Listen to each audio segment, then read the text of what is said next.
కేకే5లో ఒక దుర్ఘటన శ్రావణ్ కుమార్ అని మన పర్మనెంట్ ప్రెసిడెంట్ అక్కడ సైడ్ వాల్ కూలిపోయి వారు చనిపోయింది.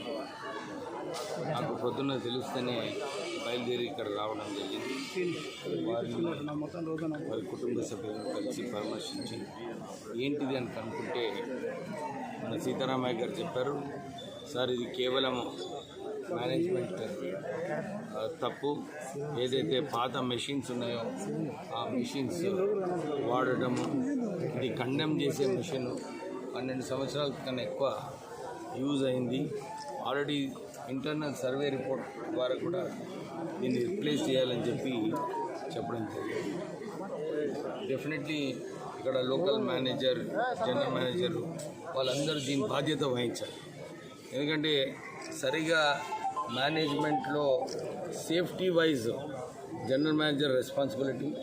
ఆయన ఈ సేఫ్టీ సరిగా నిర్లక్ష్యం చేయడం వల్లనే ఈ అయిందని చెప్పి ప్రైమా ఫేసి అన్ని రిపోర్ట్స్ కూడా అదే చెప్తున్నాయి.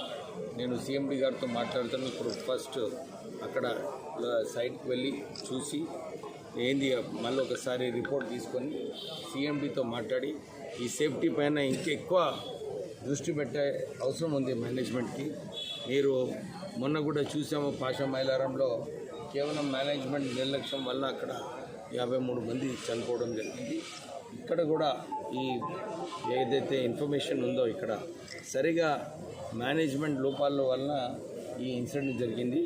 ఎప్పుడు కూడా ఇన్సిడెంట్ ఫ్రీ మేనేజ్మెంట్ రెస్పాన్సిబిలిటీ అన్నమాట సేఫ్టీ వైజు. మొన్ననే మేము ఫార్మా కంపెనీస్కి ఓ రౌండ్ టేబుల్ పెట్టినప్పుడు కూడా ఇదే చర్చించడం జరిగింది. డెఫినెట్లీ సింగరేణి సంస్థలో కూడా దీని గురించి నేను ముఖ్యమంత్రి మాట్లాడుతాను. సేఫ్టీ కోసం ఇంకా ఎక్కువ నిధులు కేటాయించాలి, ఇంకా ఎక్కువ స్ట్రిక్ట్గా ఏదైతే ఇంటర్నేషనల్ స్టాండర్డ్స్ మెయింటైన్ చేయాలో సింగరేణి కాలరీస్లో ఆ స్టాండర్డ్స్ మెయింటైన్ చేయాలని కూడా నేను త్వరలోనే ఒక మీటింగ్ పెట్టుకొని సింగరేణికి సరైన డైరెక్షన్స్ ఇప్పిస్తాం.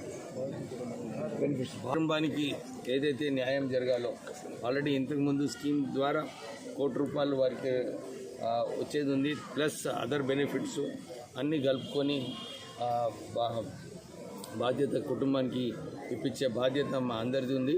దాంతోపాటు వారికి ఒక చెల్ల ఉన్నది, ఆమె గ్రాడ్యుయేటు, ఆమెకు కూడా ఉద్యోగం ఇప్పించే బాధ్యత మేము తీసుకుంటున్నాము.